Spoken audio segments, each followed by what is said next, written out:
Single dad saw young men harassing a woman. Seconds later, the street went silent.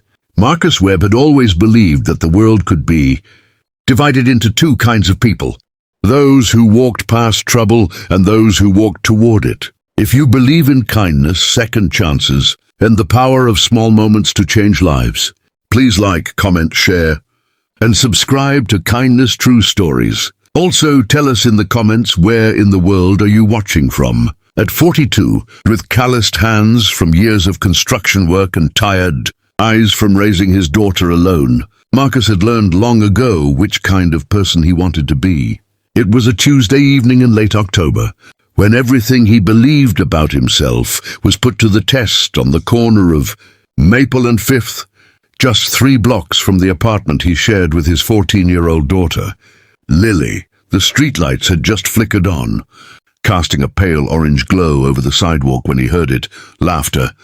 But not the warm kind. It was sharp and cruel, the kind that carries an edge designed to wound. He was carrying 2 bags of groceries. Tired from a 10-hour shift, his boots still dusty from the worksite, when he turned the corner and saw her, a young woman, no older than 25, was backed against a brick wall, her arms clutching her purse tightly to her chest, while 3 young men circled her like wolves, who had already decided the outcome of the hunt. One of them had his hand on her shoulder, leaning in close while she turned her face away, her eyes wide with a fear that Marcus recognized instantly because he had seen that same look on his daughter's face once before, when a dog had cornered her in a park. That memory alone was enough to make his feet move before his brain had even finished forming the thought. He set down his grocery bags on a nearby step, quietly, deliberately, and he walked toward them with the calm of a man who had already decided that whatever happened next, he was not going to leave that woman standing alone against that wall. "Hey," he said. His voice was not loud. It did not need to be. There was a weight in it that came from somewhere deeper than volume, a steadiness that years of hard work and hard choices had built into him like steel beams inside a wall. The 3 young men turned. They were maybe 19 or 20, dressed in expensive sneakers, smirking with the confidence of people who had never once been made to answer for anything. The tallest one looked Marcus up and down with obvious amusement and said, "Mind your business, old man." Marcus did not flinch. He stepped closer, planting himself between the young men and the woman, and he looked at each of them in turn with an expression that carried no anger, no fear, only an absolute and unshakable certainty. "I am minding my business," he said quietly. "My business is making sure she gets home safe tonight." The silence that followed was the kind that fills a space like cold water, rushing into every corner. The young men exchanged glances.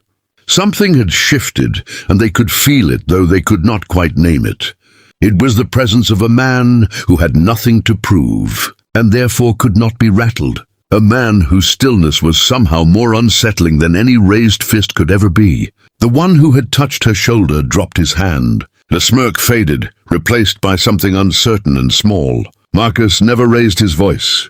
He never threatened them. He simply stood there, steady and immovable as a wall. His eyes calm, his jaw set, radiating a quiet authority that came not from size or youth, but from character. "We were just messing around," the tall one muttered. "Already stepping back, already shrinking." "Yeah, well," Marcus said, his voice still even. "Go mess around somewhere else." And just like that, they left. They shuffled off down the street, their expensive sneakers scuffing against the pavement, their bravado dissolving into the autumn air like smoke. The street went silent. Marcus turned to the young woman, whose name he would later learn was Sophia. Her hands were trembling and her eyes were glassy with unshed tears, but she was standing straighter now. Her chin lifted slightly, the way people do when someone has reminded them that they matter. "Are you okay?" he asked gently. She nodded, then shook her head, then nodded again, which is how people answer when okay is not quite the right word, but they are too relieved to find a better one. "I'll walk you to wherever you're going," he said simply, picking up his grocery bags from the step where he had left them. "You don't have to," she said, "I know," he replied. "I want to." They walked 4 blocks together under the orange streetlights while Sophia told him she had missed her bus and had been waiting alone when the 3 men had approached her.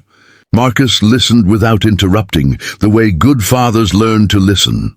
When they reached her building and she turned to thank him, her voice breaking slightly on the words, Marcus just smiled the quiet, tired smile of a man who had only done what he believed any decent person would do, and said, "Take care of yourself." He walked home alone.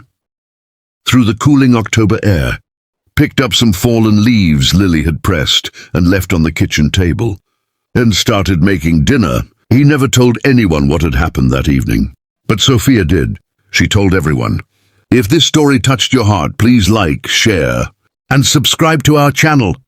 Kindness True Stories, where every story reminds us that one act of courage and compassion can change everything. Turn on the bell icon so you never miss a story that restores your faith in humanity.